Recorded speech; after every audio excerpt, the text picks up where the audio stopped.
A lot of people describe faith as blindly believing something without any evidence or reason. But is Christianity blind faith? Are we simply believing something just because we're told to? Or is there evidence that serves as the foundation for our faith? See, nowhere in the Bible is anyone called to have blind faith. God always provides a reason and evidence for everything that He says. Let's take a look at a couple of examples in the Bible. Hear, O Israel, the Lord your God, the Lord is one. You shall love the Lord your God with all your heart, with all your soul, and with all your might.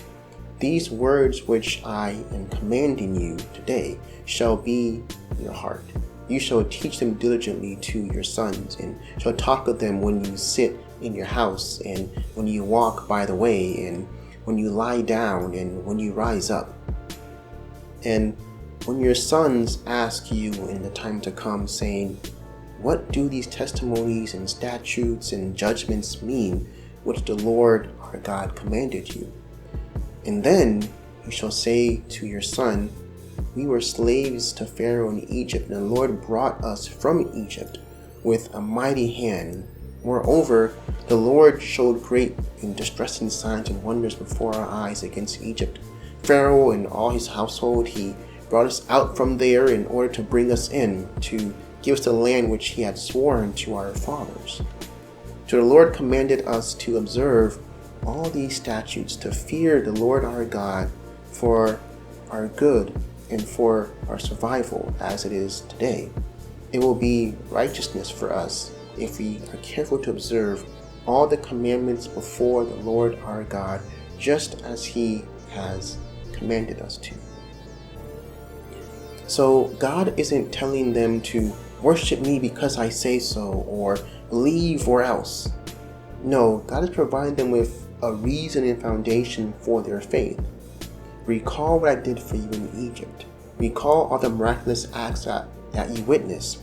Recall the plagues and how I shielded you from them.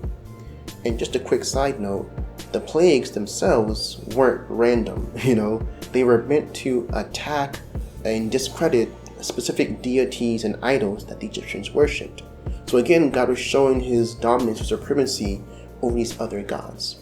But that's a topic for another day. Let's get back to the original story here. So God tells them to recall how He brought them out of slavery into the promised land. Remember the things I've done for you, and they will serve as a foundation for your faith. He then says, when your kids ask about why you believe, tell them all these things. Tell them about what you've witnessed me do, for that will serve as building blocks for their faith. And that's essentially what the entire Bible serves as us today. The Bible is filled with eyewitness accounts of what God has done, what God said He would do, and all things that God has fulfilled.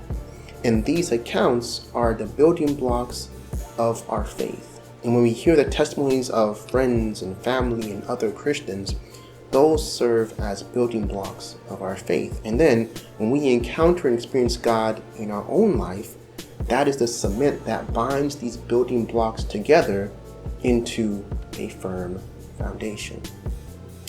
Another verse, the same day two of Jesus' disciples were going to the village of Emmaus, which was about 11 kilometers from Jerusalem.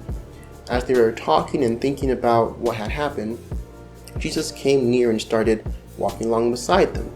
But they had not noticed who He was. So Jesus asked them, what were you talking about as you walked along? The two of them stood there looking sad and gloomy. Then one named Cleopas asked Jesus, are you the only person from Jerusalem who did not know what was happening these past few days? What do you mean? Jesus asked. Then they answered, these things have happened to Jesus from Nazareth. By what He did and said, He showed that He was a powerful prophet who pleased God and all the people. Then the chief priests and their leaders had Him arrested and sentenced to die on a cross. We had hoped that He would be the one to set Israel free, but it has already been 3 days since all this has happened. Some women in our group surprised us. They gone to the tomb early in the morning, but they did not find the body of Jesus. They came back saying that they had seen a vision of angels who told them that he is alive.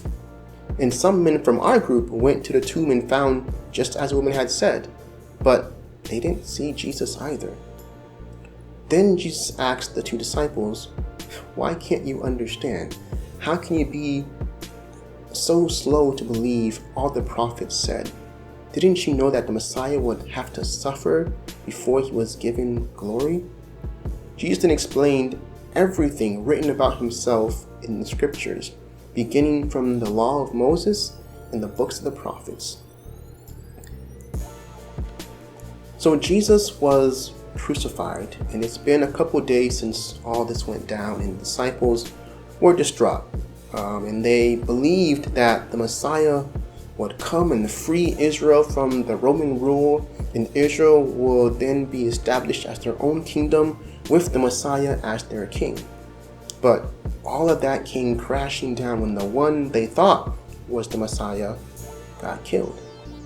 So suffice to say, their faith was on the rocks. So Jesus came alongside them to hear what was causing this dismay, and upon hearing their peace, he essentially rebukes them for not having faith and not properly understanding the scriptures, and then proceeds to give them what I imagine is the best Bible study that they've ever had.